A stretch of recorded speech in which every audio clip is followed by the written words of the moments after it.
Hi, I'm Jim Stroud, and this is my podcast.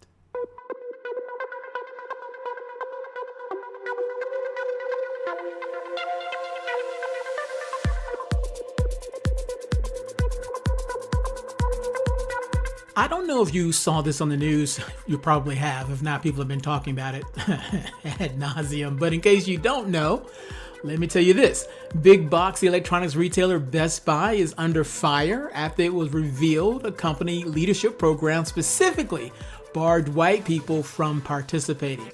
Now, details of the discriminatory program caused outrage on social media after they were leaked by James O'Keefe's new watchdog group, OMG. You probably remember him from Project Veritas. Now, following news of the leadership program's evidently racist details, Best Buy CEO Corey Barry made her X account, her Twitter account, still getting used to the name, her X account private.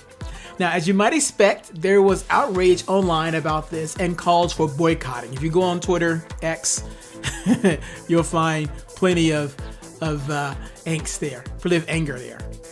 Now, the whole incident, when I saw this, had me thinking about diversity training and how it tends to be taught these days. So much so, I really went down a rabbit hole of research and I wrote a special report on the state of diversity training as I see it and the history of it. And I put it all together in a special report called Racism Reimagined, How Wokeism is Destroying the Workplace. I'm going to read an excerpt from it right after this. Stay tuned.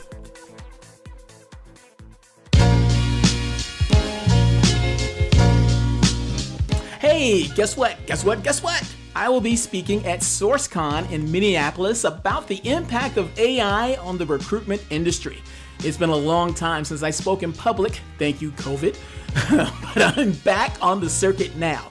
If you want to see my triumphant return to the stage or my spectacular failure, time will tell, meet me at SourceCon in Minneapolis, September 21st through September 22nd. Register now because tickets are going fast. And when you do register, use the code JSSSCFLL23 to get 10% off the ticket price. I'll say it again because it was a mouthful. Use the code JSSCFLL23 to get 10% off the ticket price. I'll say it again. Never mind. Just look at the podcast description. The discount code and the link to register is there for your convenience. Now, will I see you soon at SourceCon? I hope so. SourceCon, here I come. Okay, as I was saying, I wrote an ebook called Racism Reimagined, How Wokeism is Destroying the Workplace. And I wrote it in response to the Best Buy controversy. Actually, it's not really true. Actually, I wrote about it prior to the Best Buy controversy, but the Best Buy controversy brought it to mind, so I decided to finish it up and release it. So I'm going to quote to you now an excerpt from that ebook that you can download freely. The link is in the podcast description. So here's, let me flip a page. I'll start right here. Okay. Quote. Well, it's all a quote because it's from my book. All right. All right, here we go. Another reason why companies invest in such trainings, of course, talking about diversity trainings at this point. Another reason why companies invest in such trainings is to secure a type of insurance against possible damages. In this hyperpolarized political atmosphere and added attention to race due to woke culture, companies are rightly concerned about the potential of an offended mob coming for their business. So, out of an abundance of caution, they quickly check the box of social responsibility to prevent lawsuits and leftist outrage. However, in that pursuit of short-term solace, they ignore the possible long-term consequences. What happens the day after you implement diversity training, especially those based on critical race theory, which is ingrained within the woke culture? In my ebook, I list several reasons, several things that I think will happen after you implement diversity training, especially the diversity training that's based on critical race theory. I have several reasons in this ebook, but I think I'll just name 3. Okay.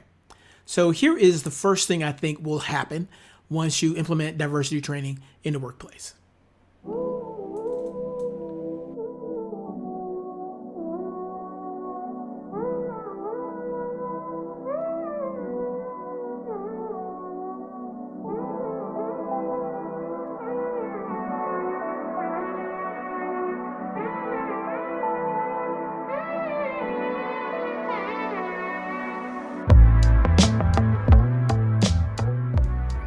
Okay, I think one likely result is a drop in morale and an increase in alienation. Why? Well, diversity-related training programs often celebrate the history, culture, and contributions of minorities to the American way of life, whereas white people are told to be, quote, less white, which was the case in recent diversity training at Coca-Cola. Being less white means to be less oppressive, less ignorant, and more humble. White people are then instructed to listen and validate the grievances of minorities and explain how they personally contributed to it by virtue of them being born white, which was the case in another recent diversity training at Disney. As a result of this type of training, the white people walk away feeling that they themselves, their culture, their perspectives, and interests are not valued at the institution, certainly not as much as those of minority team members, reducing their morale and productivity. As a result, the white people are looking to leave the company as soon as they can. And on the other side of the spectrum, minorities have to wonder if they have been denied opportunities and privileges inside the company because of their race and not their individual merits.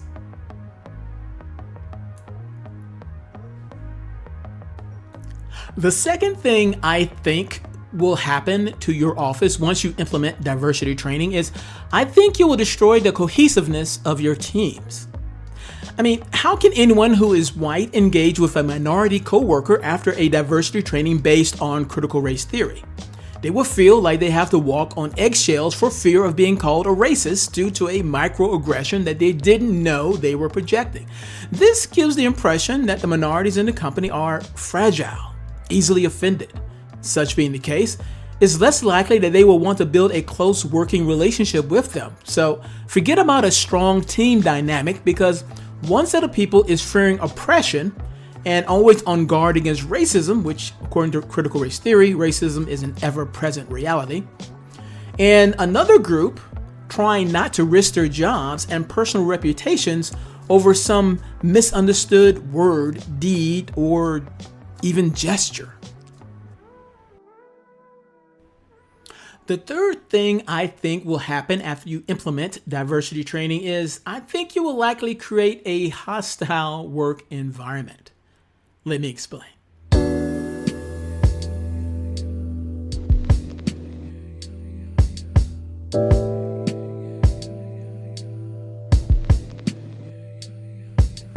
Okay, after you have alienated your workers and destroyed the cohesiveness of your team, what happens next is a hostile work environment.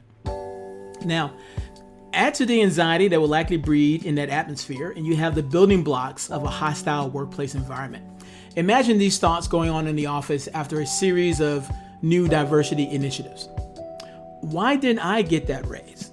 Why aren't I leading the project? Was it because my boss is white and they are oppressing me because I'm black? And why did the manager promote David over me, even though I'm more experienced? Was it a political promotion to meet a racial quota? If so, that's unfair because I cannot afford to leave this job. How can I expect to move up the career ladder here if I'm the wrong color? As further evidence of the detrimental effects of diversity training based on critical race theory, review a video that will be linked inside of the report. But let me go on.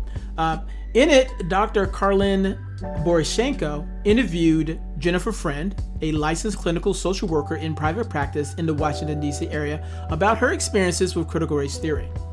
Now, what made the video so compelling, and again, I'm citing a video that's cited in the report, what made this video so compelling to me was when Boryshenko cross-referenced Friend's experience against her doctoral dissertation on workplace bullying.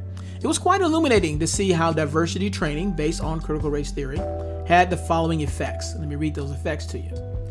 Anxiety attacks, sleep disturbances, feeling of isolation, team dynamics destroyed, and reluctance to self-expression.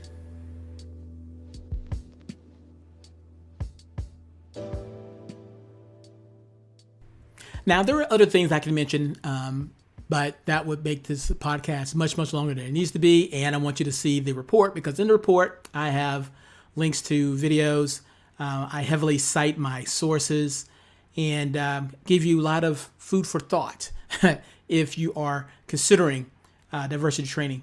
And you know what? Let me read this section to you. At the very beginning of the report, I have a synopsis of what to expect. So let me read that to you just so you know what you would get when you download and read this report. And I hope you do. So the synopsis is this. I explain wokeism and how I think it impacts society. Afterwards, I take things a step further and discuss how the movement infiltrated the workplace through diversity training. I dive into reasons why I am not a fan of modern day diversity training. Then, and this is crucial, I go into a mini rant on why diversity training should not be banned. And to support my assertion, I give several suggestions on how it could be improved, in my opinion. So there you go. I really hope that you download the report. I hope you share it. I hope you like it. Hope you dislike it because that would mean that you've read it. And so please download it. Link is in the podcast description.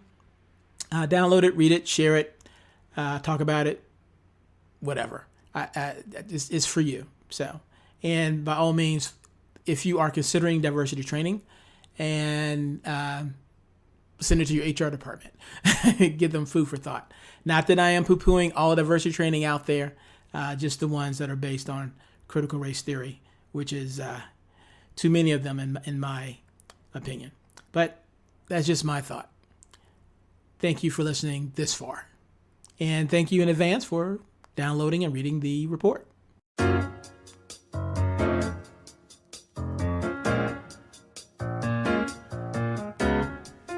Well, my time is up. I thank you for yours. I'll see you again real soon right here with a brand new episode of the Jim Stroud Podcast. If you have any questions, comments, or concerns, feel free to reach out to me. I can be reached by email at jimstroud@jimstroud.com. And one last favor, if I may ask, please rate this podcast. 5 stars is preferred, but please comment with your honest opinion. I really appreciate that. All right. Okay, until next time, bye-bye.